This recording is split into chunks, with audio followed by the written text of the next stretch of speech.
Welcome to Exercise 3, Summary versus Analysis. By the end of this video, you will be able to identify when you are summarizing, identify when you are analyzing, understand why a balance between summary and analysis improves your writing. First, how do you identify summary in your own writing? If a phrase, clause, or sentence addresses who, what, when, and where, or when you describe evidence or use direct quotes.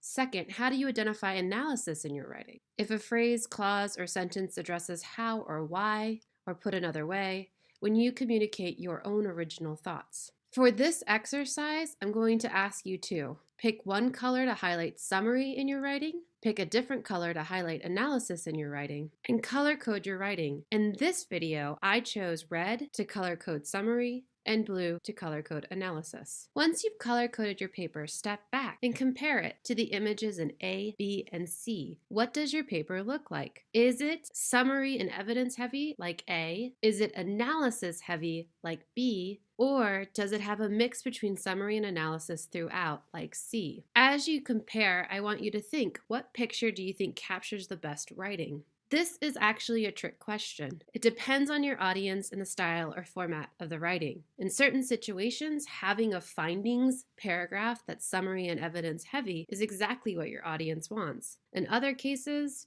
that's not what you want to do.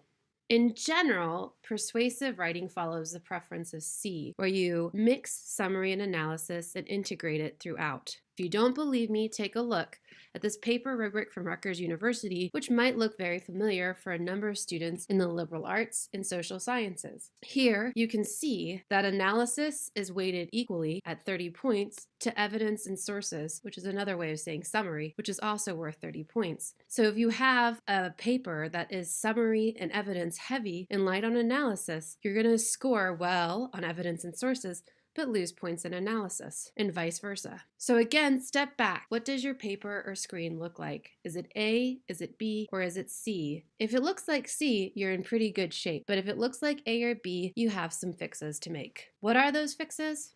If you have a paragraph with too much summary or evidence, add more analysis in to break the color block and better express why you think those actions, events, ideas, people, or evidence is important to your overall claim. If you have a paragraph with too much analysis, add summary and evidence to break the color block and better support your claim with substantiated facts or expert opinion. Be sure to include your citations.